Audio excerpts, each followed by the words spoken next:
लोगों के अधिकार छीन लिए गए, देश के हजारों लोगों को जेलों में ठूंस दिया गया, न्यायपालिका का गला दौड़ दिया गया, अखबारों की स्वतंत्रता पर ताले लगा दिए गए। इतना ही नहीं, कमिटेड जुडिशरी, इस विचार को उन्होंने पूरी ताकत दी। और इतना ही नहीं, जिस जस्टिस एहतार खन्ना ने उनके चुनाव में उनको खिलाफ जो जजमेंट दिया था, वो इतना गुस्सा भरा था कि जब जस्टिस एहतार खन्ना, जो सीनियरिटी के आधार पर सुप्रीम कोर्ट के चीफ जस्टिस बनने थे, जिन्होंने संविधान के सम्मान करते हुए उस पीरियड से इंदिरा जी को सजा दी थी, उन्होंने मुख्य न्यायाधीश नहीं बनने दिया। ये संविधान और अलोकतांत्रिक प्रक्रिया रही।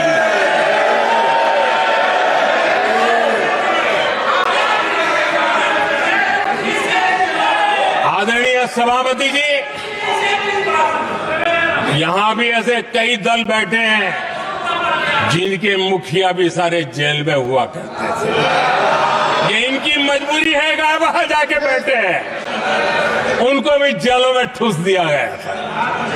आदरणीय सभापति जी, देश पर जुल्म तांडव चल रहा था, निर्दोष लोगों को जेलों में ठूस दिया जाता था, लाठियां बरताई जाती थी, कई लोग जेलों में मौत के शरण हो गए थे, और एक निर्दयी सरकार संविधान को चूर चूर करती रही थी।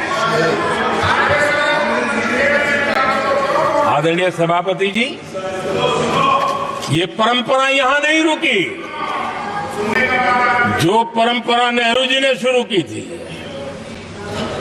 जिसको दूसरे प्रधानमंत्री जी इंदिरा जी ने आगे बढ़ाया, क्योंकि खून मुंह पे लग गया था, और इसलिए राजीव गांधी जी प्रधानमंत्री बने। उन्होंने संविधान को एक और गंभीर झटका दे दिया। सबको समानता,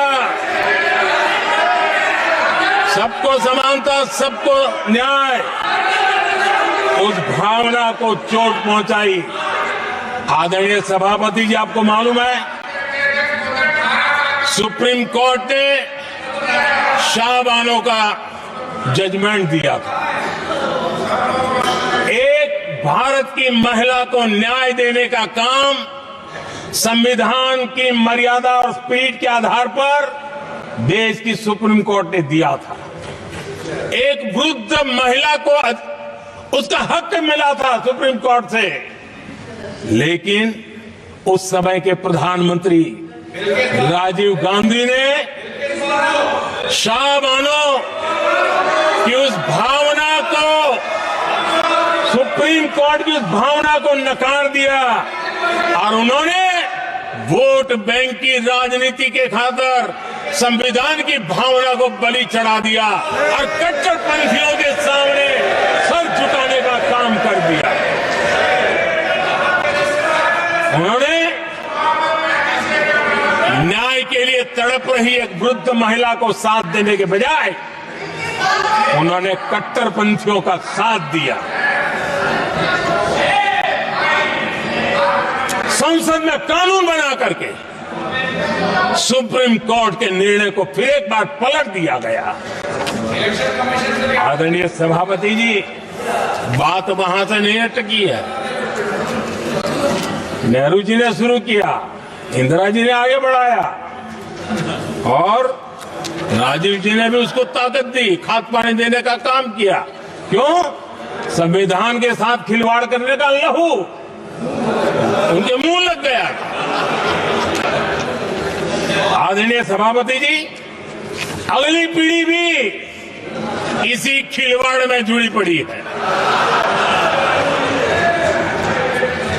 एक किताब को मैं कोट कर रहा हूं। उस किताब में जो लिखा गया है, और उसमें प्रधानमंत्री उस समय के मेरे पहले जो प्रधानमंत्री थे उनको कोट किया है। उन्होंने कहा है, मुझे यह स्वीकार करना होगा कि पार्टी अध्यक्ष सत्ता का केंद्र है। ये मनमोहन सिंह जी ने कहा है, जो एक किताब में लिखा गया है। मुझे यह स्वीकार करना होगा कि पार्टी अध्यक्ष सत्ता का केंद्र है। सरकार पार्टी के प्रति जवाबदेह है। इतिहास में पहली बार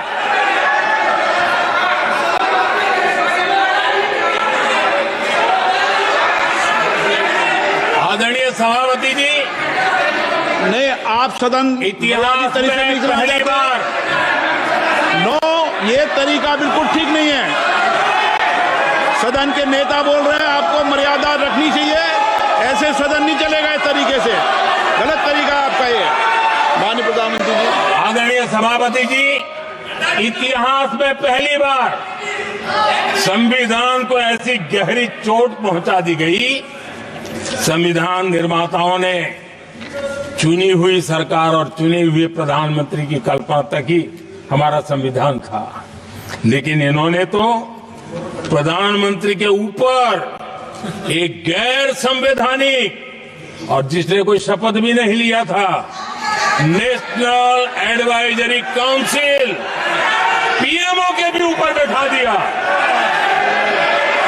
पीएमओ के ऊपर अघोषित दर्जा दे दिया गया।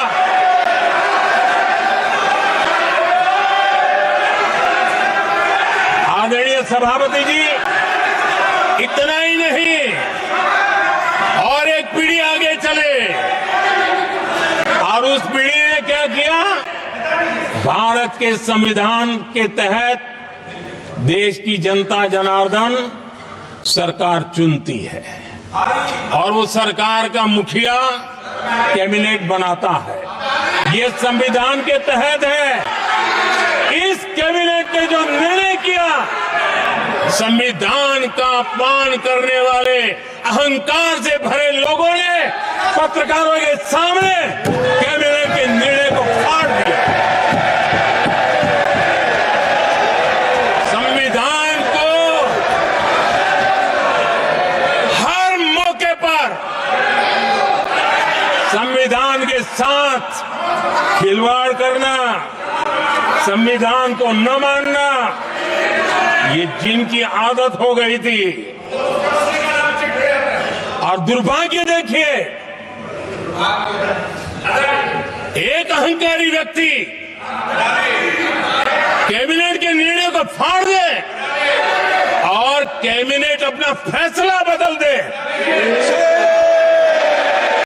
ये कौन सी व्यवस्था है?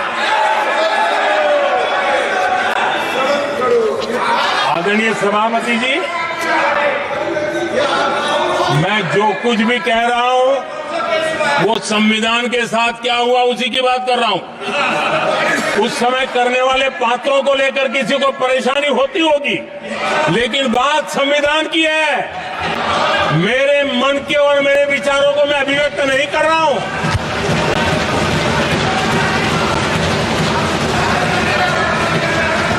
आदरणीय सभापति जी, कांग्रेस ने निरंतर संविधान की अवमानना की, संविधान के महत्व को कम किया।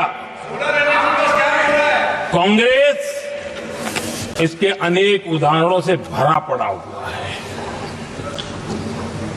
संविधान के साथ धोखेबाजी कैसे करते थे, संवैधानिक संस्थाओं को कैसे नहीं मानते थे, इस देश में बहुत कम लोगों को मालूम होगा।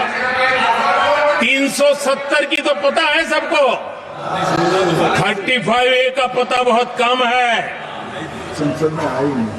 संसद में आए बिना, जबकि संसद में आना पड़ता, संसद को ही अस्वीकार कर दिया गया।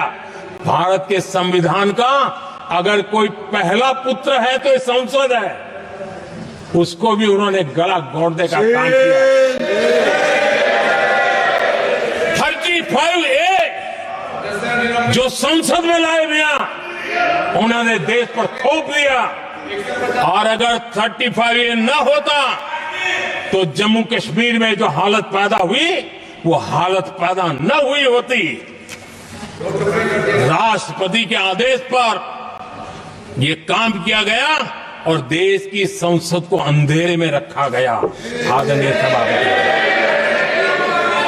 ये संसद का अधिकार था, कोई अपनी मनमानी से नहीं कर सकता था, लेकिन उनके पास बहुमत था, कर सकते थे, लेकिन वो नहीं किया क्योंकि पेट में पाप था,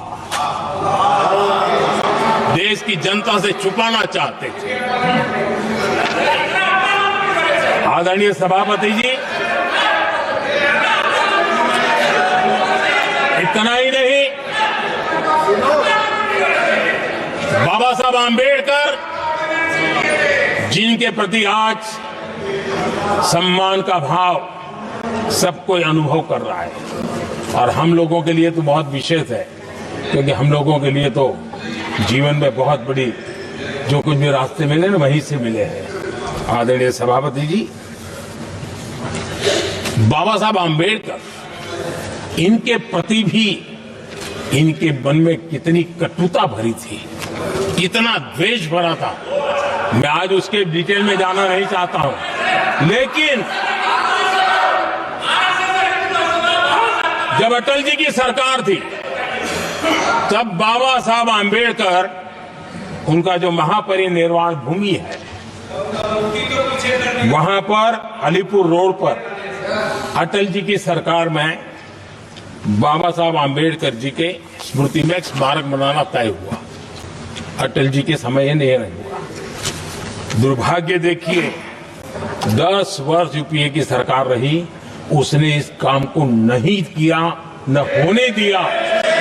बाबा साहब आंबेडकर का जब हमारी सरकार आई, बाबा साहब आंबेडकर के प्रति हमारा श्रद्धा होने के कारण हमने अलीपुर रोड पर बाबा साहब मेमोरियल बनाया और उसका काम किया।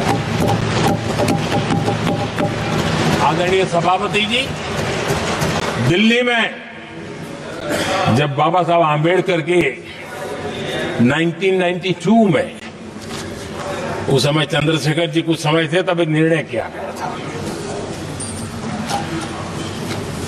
आंबेडकर इंटरनेशनल सेंटर नई जनपद के पास 40 साल तक वो कागज पे ही पड़ा रहा, नहीं किया गया।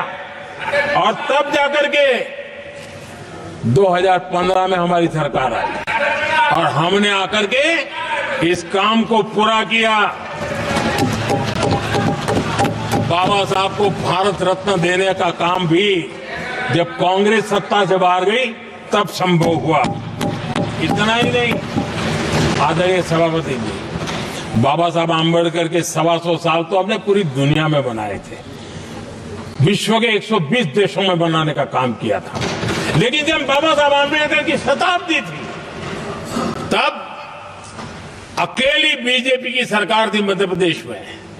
सुंदरलाल जी पटवा हमारे मुख्यमंत्री जी थे और महू में जहां बाबा साहब आंबेडकर जी का जन्म हुआ था उसको एक स्मारक के रूप में पुनर्निर्माण करने का काम सुंदरलाल पटवाई जी जब मुख्यमंत्री थे तब मध्य प्रदेश में हुआ था।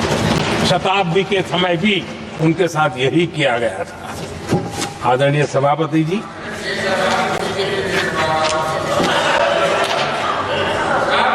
हमारे देश में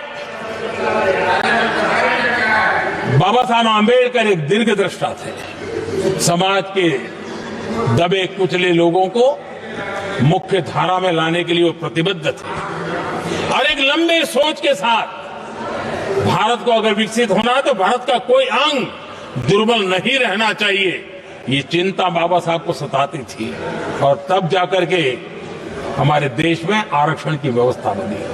लेकिन वोट बैंक की राजनीति में छुपे हुए लोगों ने, डूबे हुए लोगों ने धर्म के आधार पर, तुष्टीकरण के नाम पर आरक्षण के अंदर कुछ न कुछ नुक्सेदनी करने का प्रयास किया और इसका सबसे बड़ा नुकसान एससी, एसटी और ओबीसी समाज को हुआ है। आदरणीय सभापति जी, आरक्षण की कथा बहुत लंबी है। नेहरू जी से लेकर के राजीव गांधी तक कांग्रेस के प्रधानमंत्रियों ने आरक्षण का घोर विरोध किया है। हिस्ट्री कह रही है आरक्षण के विरोध में लंबी लंबी चिट्ठियां स्वयं नेहरू जी ने लिखी है, मुख्यमंत्रियों को लिखी है। इतना ही नहीं, सदन में आरक्षण के खिलाफ लंबे लंबे भाषण इन लोगों ने किए हैं। बाबा साहब आंबेडकर समता के लिए और भारत में संतुलित विकास के लिए आरक्षण के लेकर के आए, उन्होंने उसके खिलाफ भी झंडा ऊंचा किया हुआ था।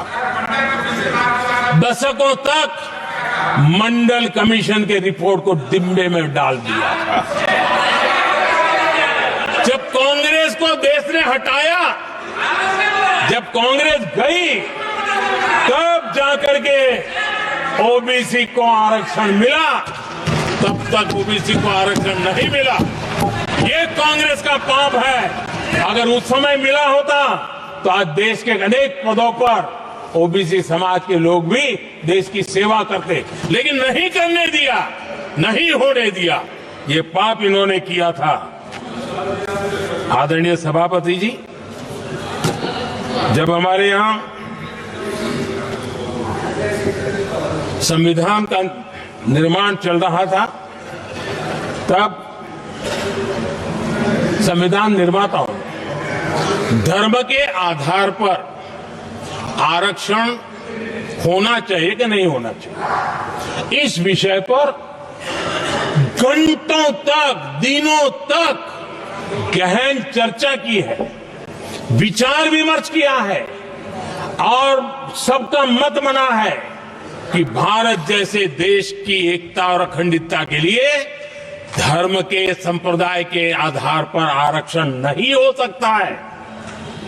सुविचारित मत था, ऐसा नहीं कि भूल गए थे, रह गया था। सोच विचार कर तय किया गया था कि भारत की एकता और अखंडता के लिए संप्रदाय और धर्म के आधार पर यह नहीं होगा। लेकिन कांग्रेस ने सत्ता सुख के लिए, सत्ता भूख के लिए, अपनी वोट बैंक को खुश करने के लिए धर्म के आधार पर आरक्षण का नया खेल खेला है, जो संविधान की भावना के खिलाफ है। इतना ही नहीं, दे भी दिया कुछ जगह पे और सुप्रीम कोर्ट से झटके लग रहे हैं। और इसलिए अब दूसरे बहाने से बहाने बता रहे हैं, ये करेंगे वो करेंगे। मन में साफ है, धर्म के आधार पर आरक्षण देना चाहते हैं, इसलिए खेल खेले जा रहे हैं। संविधान निर्माताओं के भावनाओं पर गहरी चोट करने का यह निर्लज्ज प्रयास है। आदरणीय सभापति जी, आदरणीय सभापति जी,